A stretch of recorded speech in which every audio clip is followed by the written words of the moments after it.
देख रहे हैं पूर्वांचल प्रवक्ता लाइव।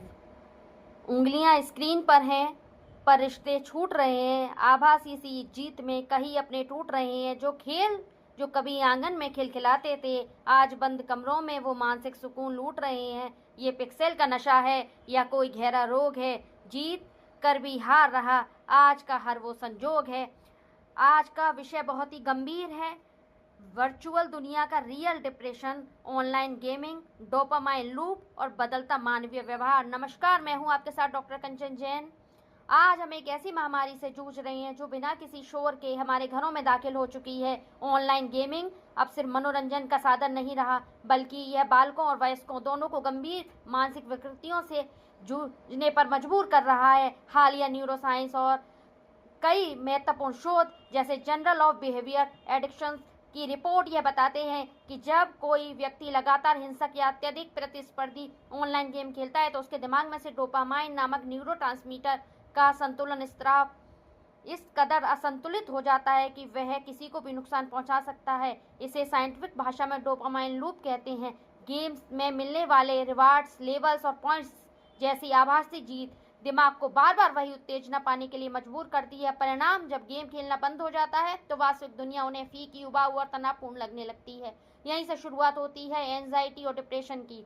इस विकृति के लक्षण बच्चों और बड़ों में अलग अलग लेकिन उतने ही खतरनाक रूप से एक समान दिखाई देते हैं। बच्चों का दिमाग का वह हिस्सा जो निर्णय लेता है और आवेगों को रोकता है, पूरी तरह से विकसित नहीं हो पाता। उदाहरण के तौर पर हाल ही में कई ऐसे मामले सामने आए हैं जब बच्चों ने गेम में इन अप परचेज या गेम्स खरीदने के लिए माता पिता के बैंक खातों से लाखों रुपए उड़ा दिए। टोकने पर बच्चों द्वारा हिंसक कदम उठाने या खुद को नुकसान पहुंचाने के मामले पर अब दुर्लभ नहीं रहे। ये बहुत सामान्य सी बात हो गई है।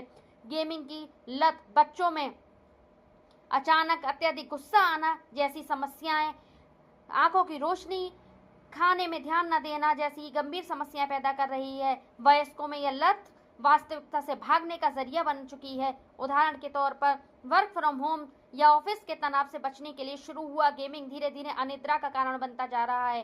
देर रात तक जागकर गेम खेलने से हार्मोन्स डिसऑर्डर जैसी समस्याएं सामने आ रही हैं। थकान, आइसोलेशन, वैवाहिक जीवन में बिखराव, सामाजिक अलगाव जैसी बहुत ही सामान्य जैसी घटनाएं लगने लगी हैं।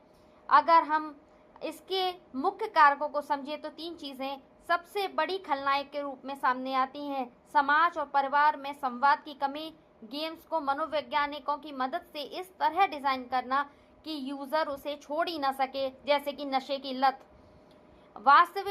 तीसरा है वास्तविक जीवन की असफलताओं को भुलाकर गेम के अवतार में खुद को बहुत ही ताकतवर महसूस करना, जो कि उसे सामाजिक स्तर पर नहीं मिल पाता है। ध्यान दें, तकनीकी बुरी नहीं है, लेकिन जब तकनीक हमारे न्यूरॉन्स को कंट्रोल करने लगे तो वह मुमकिन है कि वह मानसिक गुलामी की ओर आपको ले जा रही है। हमें डिजिटल डिटॉक्स और स्क्रीन टाइम पेरेंटिंग को अनिवार्य बनाना होगा। बच्चों को स्क्रीन के बजाय खेल के मैदान और वयस्कों को आभासी दोस्तों के बजाय वास्तविक संवाद की तरफ लौटना होगा। याद रखिए, जिंदगी रिस्टार्ट हो सकती है, लेकिन खोया हुआ मानसिक स्वास्थ्य कभी वापस नहीं आता।